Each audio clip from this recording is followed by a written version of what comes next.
Pernah kepikiran nggak sih gimana caranya tubuh kita itu punya pasukan elit super canggih yang siap tempur 24/7? Nah, dalam beberapa menit ke depan, kita bakal kenalan lebih dekat sama para penjaga super kita ini. Namanya antibody. Coba bayangin ya, setiap detik tubuh kita ini sebenarnya adalah medan perang yang nggak kelihatan. Ada bakteri, virus, macam-macam penyusup lah yang terus-terusan coba masuk. Jadi, pertanyaannya, gimana caranya kita bisa tetap sehat? Jawabannya ada di sistem pertahanan kita yang berlapis dan jujur aja, luar biasa canggih. Oke, jadi pertahanan berlapis ini kita mulai dari yang paling depan. Sebelum pasukan khusus kita turun tangan, ada semacam sistem pertahanan umum gitu. Namanya sistem imun bawaan.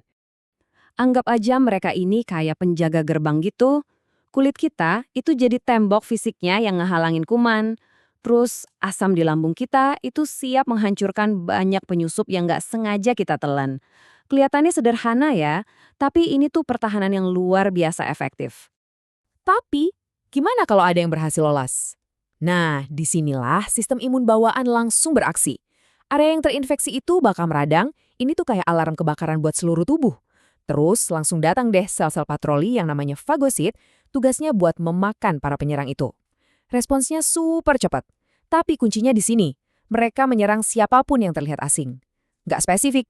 Nah, kalau pertahanan umum tadi ternyata nggak cukup, tubuh kita bakal ngerahin pasukan elitnya. Inilah yang kita sebut sistem imun adaptif, tempat di mana para jagoan sesungguhnya, yaitu antibodi, diciptakan.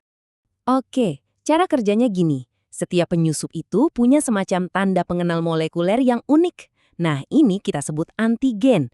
Anggap aja setiap musuh itu bawa kuncinya sendiri-sendiri. Kalau ada kunci, tentu harus ada apa?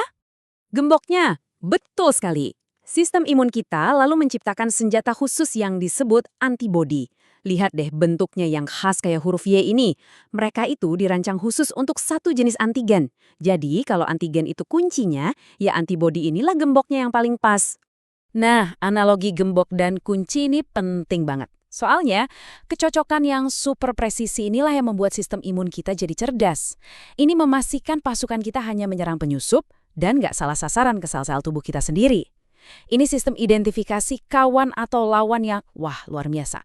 Jadi, dari mana semua gembok ini berasal?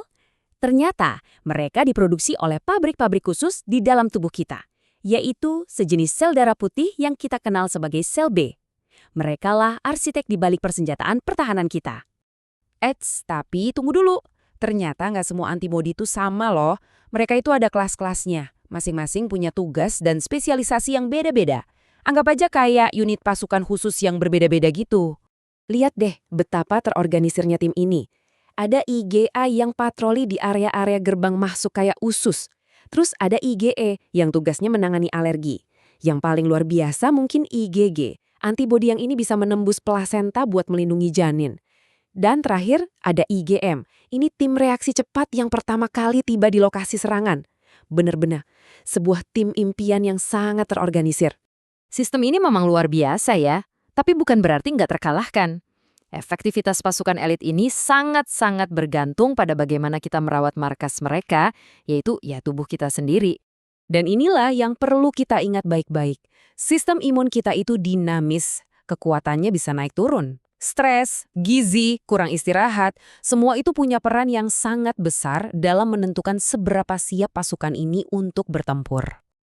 Coba deh lihat angka ini. Cukup mengejutkan. Sebuah studi menemukan kalau orang dengan gejala kecemasan itu ternyata punya sel natural killer, salah satu prajurit terpenting kita, sekitar 38% lebih sedikit. Ini bukti nyata betapa eratnya hubungan antara kondisi mental dengan pertahanan fisik kita. Loh, kok bisa? Jadi gini, stres yang berkepanjangan dan kurang tidur itu bisa meningkatkan hormon yang namanya kortisol. Nah, dalam jumlah kecil dan waktu singkat sih nggak apa-apa. Tapi kalau kadarnya tinggi terus-menerus, hormon ini justru akan menekan sistem imun kita. Akibatnya, kita jadi lebih gampang sakit. Jadi, apa dong yang bisa kita lakukan? Kabar baiknya banyak. Kita bisa banget memperkuat pertahanan ini. Langkah-langkahnya mungkin terdengar sederhana ya, tapi dampaknya itu luar biasa. Makan makanan yang seimbang, istirahat yang cukup, olahraga teratur, hindari kebiasaan buruk, dan jaga kebersihan. Inilah cara kita ngasih dukungan terbaik untuk para pasukan elit di dalam tubuh kita. Memahami cara kerja antibodi ini benar-benar telah merevolusi dunia kedokteran loh, mulai dari vaksin sampai ke terapi kanker.